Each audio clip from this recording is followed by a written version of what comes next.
Mas, irmãos, hoje é dia 1º de novembro. É interessante, tem uma data, 1º de novembro de 1755. Por coincidência, era um sábado também, um sábado pela manhã. Sábado pela manhã, quando em torno de 9h30 da manhã, deu um grande terremoto. Durou em torno de 5 minutos. Foi o maior terremoto que já se tem registro até hoje. E ali se começou a marcar como o tempo do fim. Houve uma profunda mudança de pensamento na sociedade, uma mudança de pensamento das pessoas que adoravam a Deus, porque esse terremoto aconteceu no dia de Todos os Santos e no momento em que as igrejas estavam fazendo a sua programação. Então muitas que estavam dentro da igreja morreram, e aonde ficou mais conhecido esse terremoto foi em Lisboa. Depois do terremoto teve um tsunami, que aqueles que não morreram no terremoto acabaram morrendo de tsunami. Foi uma devastação tremenda. Aí já existia um forte ceticismo na sociedade e muitos perguntavam, aonde estava Deus, né? Cadê Deus? No dia seguinte, dia 2 de novembro, foi o dia de enterrar os mortos, né? Então daí se tem tradição até hoje, né? De se no cemitério já existia. Mas amanhã será um dia em que as pessoas irão visitar os túmulos, né? Prestar uma reverência aos mortos. O que é de errado com isso? Nada de errado, irmãos. Mas eu só acho estranho muitas vezes quando eu vou nos cemitérios, eu gosto de ler as lápides, né? E eu já li em várias delas que está escrito assim, saudades eternas. Não sei se os irmãos já leram em algumas lápides de sepultura. Eu digo, irmãos, saudades sim, mas eternas não, porque nós temos esperança. 1 Coríntios 15, 26, antes de lermos, apenas fazer uma breve oração, irmão, podem curvar a fronte, vamos orar mais uma vez. Nosso Deus e nosso Pai, nós estamos com a Tua palavra aberta diante de nós e queremos Te rogar que Teu Santo Espírito fale ao nosso coração, à nossa mente, pois toda sabedoria e todo entendimento vem de Ti. Nos ajude a entregarmos a nossa vida a Ti a cada dia, o que pedimos por Jesus. Amém. Então aqui em 1 Coríntios 15, 26 diz assim, o último inimigo a ser destruído é a morte, uma coisa que a gente não gosta de falar, né? Tinha um amigo que dizia, não gosto de falar sobre isso. Realmente a gente não gosta. Mas se existe uma certeza nessa vida é que se Cristo não voltar, todos nós descansaremos. Eu gosto muito do Augusto Cury.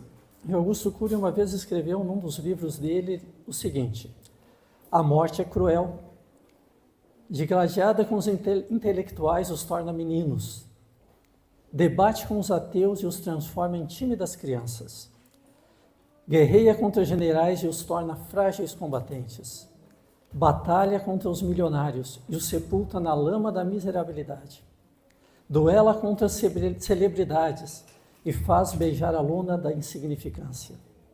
A vida sempre nos dá outras oportunidades, a morte nunca. Sabe as palavras do nosso amigo Augusto Cury? Mas o apóstolo Paulo também tem sábias palavras para nós nessa manhã. 1 Tessalonicenses 4:13. O apóstolo Paulo, inspirado pelo Espírito Santo, diz assim, não queremos, porém, irmãos, que sejais ignorantes a respeito dos que dormem, para que não vos entristecerdes como os demais que não têm esperança. Então, mesmo diante da morte, irmãos, nós podemos ter esperança. Isso é importante? É muito importante, porque nos dá uma tremenda vantagem.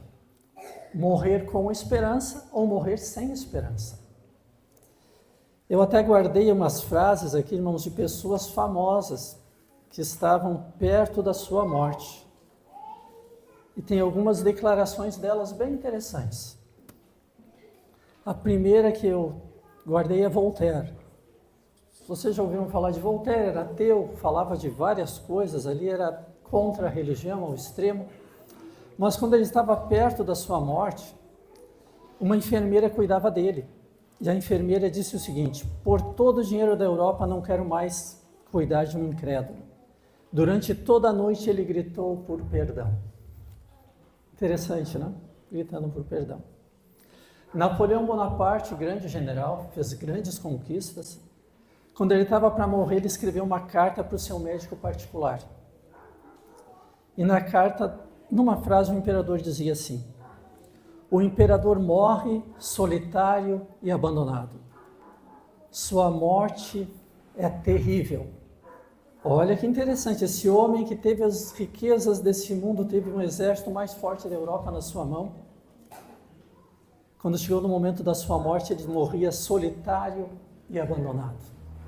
Irmãos, não existe nada pior do que nós estarmos num momento crítico da nossa vida e nós nos sentirmos solitários e abandonados. E assim Napoleão se sentia antes da sua morte. O grande filósofo Nietzsche, pouco antes de morrer, fez uma frase também bem curiosa. Ele diz assim: se realmente existe um Deus vivo, sou o mais miserável dos homens. Tremendo, né? Se realmente existe um Deus vivo, sou o mais miserável dos homens.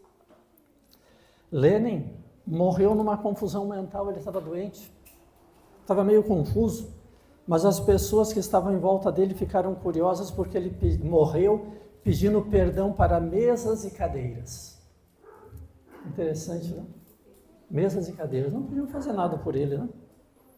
César Borgia, um grande estadista da Idade Média, ele também deixou escrito algo muito interessante. Ele diz assim: tomei providências para tudo no decorrer da minha vida, somente para a morte não. E agora tenho que morrer completamente despreparado. Terrível, né? César Borgia. Thomas Hobbes, também um famoso filósofo inglês, quando ele estava diante da morte, ele diz assim: estou para tomar a minha última viagem, um grande salto no escuro. O que ele sabia sobre a morte? Não sabia nada. Ele pensava assim: agora o que vai acontecer comigo? O que vai se dar? Um salto no escuro. O interessante, irmãos, é que quando nós lemos os personagens bíblicos, nós temos uma ideia completamente diferente dessas pessoas que eu mencionei agora. Porque eles tinham diante da morte convicção de que existia algo mais, que existia até mesmo algo melhor, muito melhor. Gênesis 50, 25 e 26 fala ali sobre a morte de José. Quando José estava para descansar no Senhor, olha o que ele diz. José fez jurar os filhos de Israel, dizendo: certamente Deus vos visitará, e fareis transportar os meus ossos daqui. Morreu José na idade de 110 anos, embalsamaram-no e puseram-no no caixão do Egito. Irmãos, a convicção de José era tão grande que as promessas de Deus se cumpririam para com Israel no futuro, que ele disse assim: não deixem meus ossos aqui.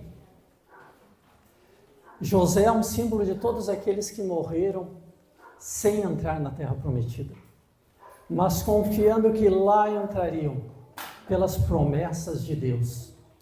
E assim José agiu. O que ele fez? Ele disse: certamente Deus os visitará.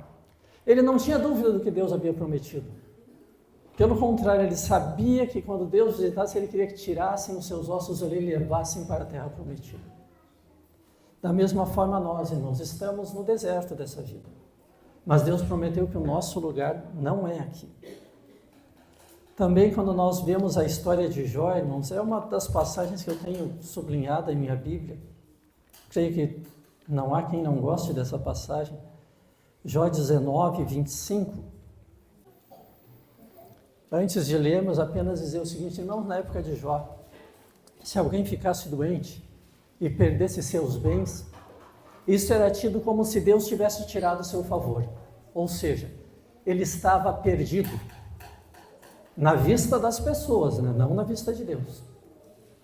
E Jó se manteve leal e fiel a Deus, independentemente do que os outros pensavam, ou o que os outros diziam a respeito dele. Porque ele estava vendo o quê? Seus filhos morreram. Ele não tinha mais nada, estava doente, aparentemente ele via apenas a sepultura diante dele. Ele não sabia que Deus restauraria a sua saúde. E muitas vezes nós estamos em situações que também não sabemos se Deus irá nos restaurar ou não. Mas olha o que ele disse aqui, Jó 19, 25. porque eu sei que o meu Redentor vive e por fim se levantará sobre a terra.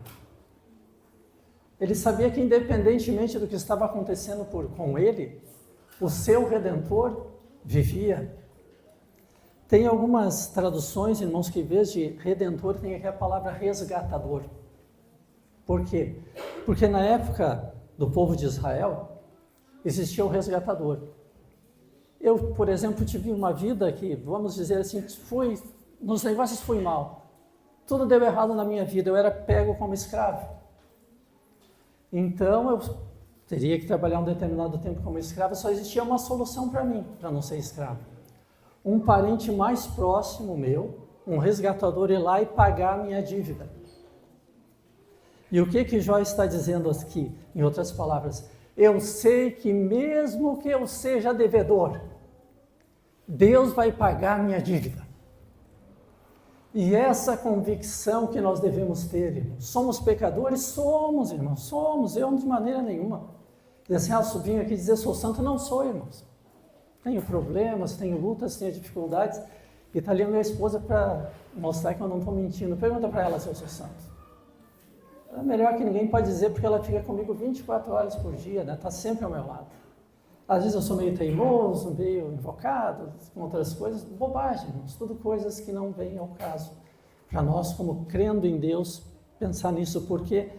Porque o nosso Redentor vive e por fim se levantará sobre a terra. Jó estava diante dele da sepultura, e isso é um exemplo para cada um de nós que passamos, às vezes, por situações difíceis, não sabemos se vamos passar. Nunca se esqueça, o seu Redentor está vivo, não está morto. Ele está ali para lhe auxiliar, lhe ajudar, e ele já pagou a sua e a minha dívida. Nós não temos nada a pagar, ele já pagou por nós. Também temos o caso de Estevão, irmãos, uma história muito bonita. Estevão, ali no livro de Atos 7, 55 e 56, fala sobre Estevão um pouquinho antes da sua morte. Estevão, ali em Atos 7, aqui diz assim, na palavra de Deus, Atos 7, 55 e 56. Mas Estevão, cheio do Espírito Santo, fitou os olhos no céu e viu a glória de Deus e Jesus que estava à sua direita, e disse: Eis que vejo os céus abertos e o Filho do Homem em pé à destra de Deus. Qual era a situação de Estevão aqui, irmãos? Estevão havia sido perseguido, estava em praça pública, estava sendo apedrejado e morto. Essa era a situação de Estevão. Por dar testemunho de nosso Senhor e Salvador Jesus Cristo. Aparentemente, diante da vista humana, você ser mortos é uma derrota. Está complicada a situação, né? Mas o que aqui está dizendo? Está dizendo que em meio a essa situação, Estevão viu os céus abertos. E Jesus e Deus no trono. Em outras palavras, irmãos, mesmo que o mundo esteja caindo à sua volta, pareça que está tudo errado, Deus reina, Deus está no seu trono, nada está passando desapercebido dele. Você passa às vezes por lutas, dificuldades, provações, não se preocupe, Deus reina, e no momento certo ele fará justiça. Estevão descansou aqui? Descansou. Mas veja que tremenda experiência, ele teve a oportunidade de olhar para o alto e ver o trono de Deus. Como se Deus dissesse: meu filho, não se preocupe. Parece que está tudo errado aí, e às vezes está mesmo, mas eu ainda reino. E tudo será feito de acordo com a minha vontade. Que bom nós sabemos que Deus reina, irmãos. E nesse mundo, apesar das coisas parecerem às vezes fora de controle, muitas pessoas preocupadas se vai haver uma guerra, não vai haver. Irmãos, independentemente de qualquer coisa, Deus reina. Não se preocupe. Não há o que temer, confie em Deus e em sua palavra. Se entregue a Ele a cada dia. Não há que nos preocuparmos, não há o que temer. O apóstolo Paulo também fez uma declaração muito boa em relação à situação dele. Ele estava vendo a morte chegar perto dele. Em 2 Timóteo, 2 Timóteo 4, 6 a 8. Olha o que ele está dizendo. Quanto a mim, estou sendo já oferecido por libação. Ou seja, ele estava vendo que a situação dele estava difícil, né? E o tempo de minha partida é chegado. Combati o bom combate, completei a carreira, guardei a fé. Já agora a coroa da justiça me está guardada, a qual o Senhor, reto juiz, me dará naquele dia. E não somente a mim, mas também a todos quantos amam a sua vinda. Interessante, né? O apóstolo Paulo não disse assim, eu vou morrer e vou para o céu de não. Naquele dia. Qual o dia? O dia em que nosso Senhor e Salvador Jesus Cristo retornar. Que vai colocar em ordem todas as coisas. É o dia que nós estamos aguardando. E esperamos que não vai demorar muito, né? Em breve Cristo vai voltar. E o nosso consolo e esperança é justamente esse. Qual é, irmãos? Jesus Cristo veio, viveu, morreu em nosso lugar e ressuscitou. Se ele não tivesse ressuscitado, como diz o apóstolo Paulo, se Cristo não ressuscitasse, seria vã a nossa fé. Mas ele veio, viveu, morreu, ressuscitou e está agora à direita de Deus, sendo nosso intercessor, dizendo para Deus, não se preocupem, confiem em mim, que a vitória está assegurada. E é tão curioso, irmãos, que até mesmo quando eu escolhi esse assunto para falar hoje, que fala sobre morte, a gente fica tão preocupado, porque ninguém gosta de ouvir falar sobre isso, né? Mas vejam que o próprio Deus, quando fala de morte, ele não fala de uma forma tão desagradável. Veja Apocalipse 14, 13. Apocalipse 14, versículo 13. Ele diz assim: então ouvi uma voz do céu dizendo, escreve, bem-aventurados os mortos que desde agora morrem no Senhor.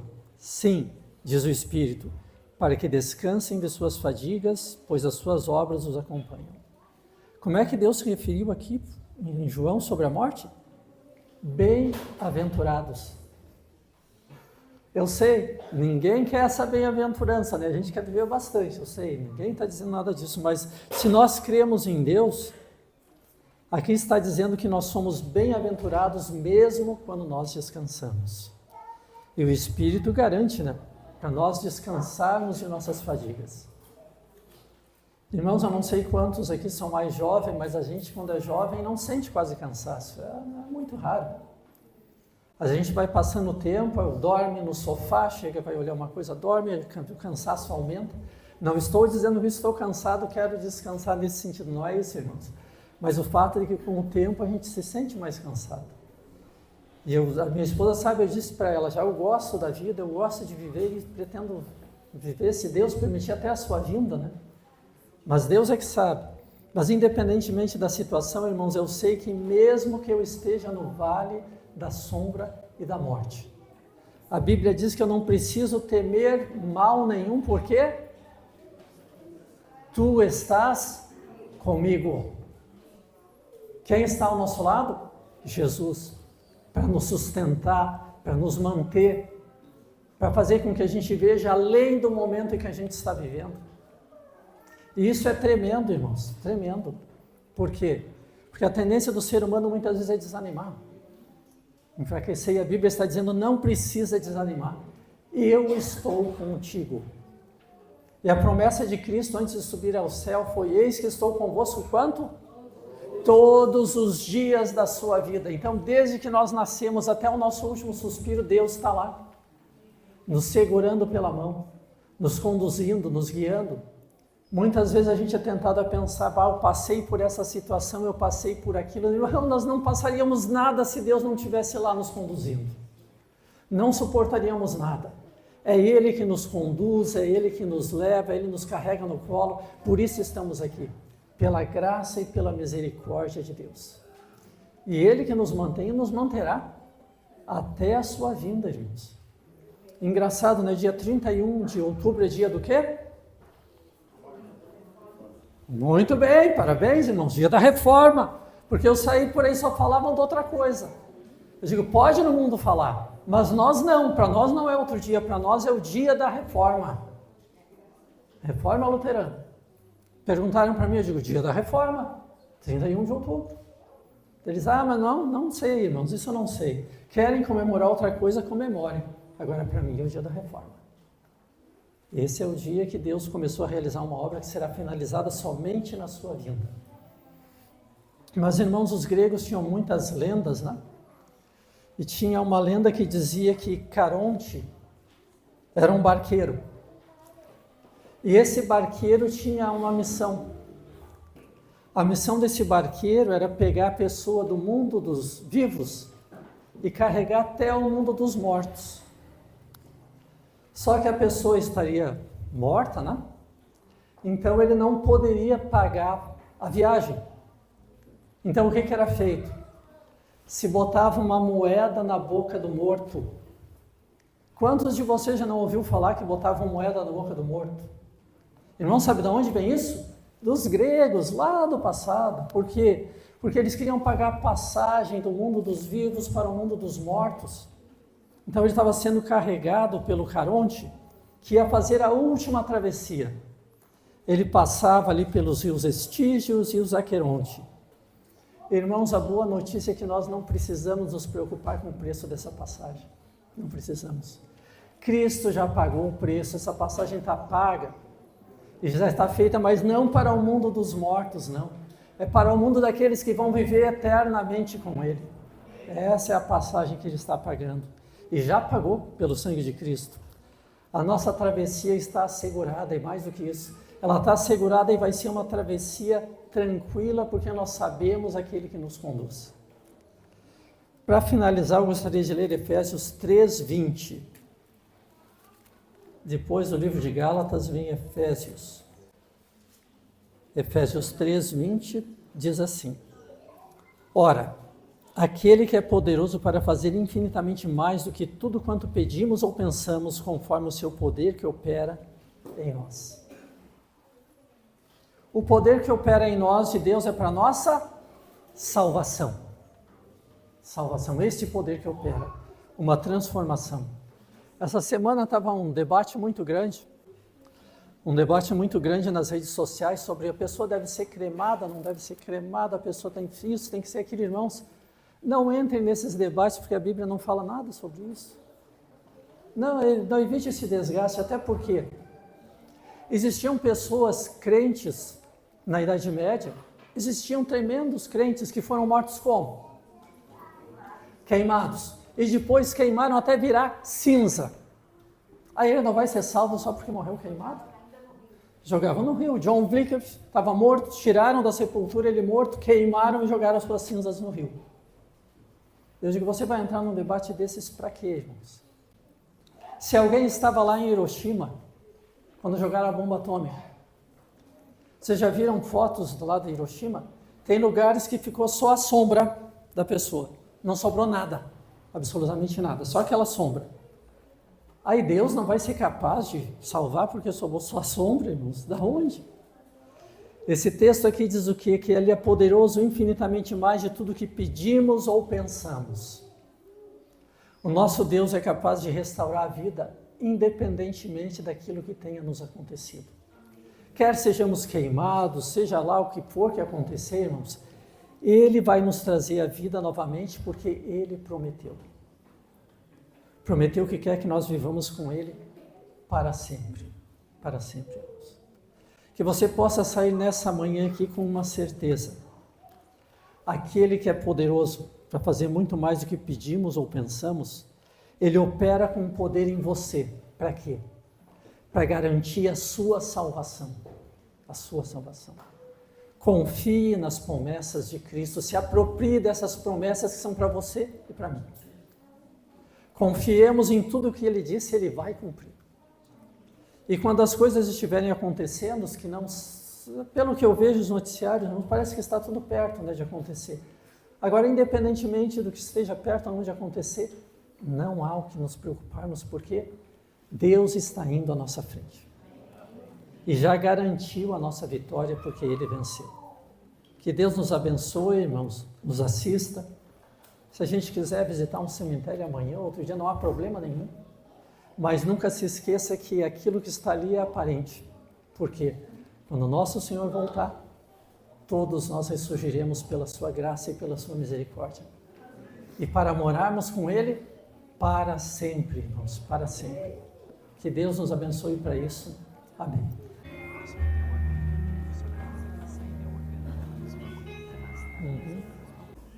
Nosso Deus e nosso Pai, nós queremos te agradecer pelos momentos que tivemos aqui em tua casa. Abrimos a tua palavra e vimos muitas de tuas promessas para nós. Que tu estará conosco sempre, desde o início até o último dia de nossa vida. Nos ajude também a confiarmos no sacrifício de Cristo e cada dia, Senhor, aceitarmos o teu milagre, que é nos transformarmos cada dia mais à semelhança de nosso Senhor e Salvador Jesus Cristo. Conduza-nos em segurança para nossos lares, nos dê um restante de sábado feliz em tua presença e companhia.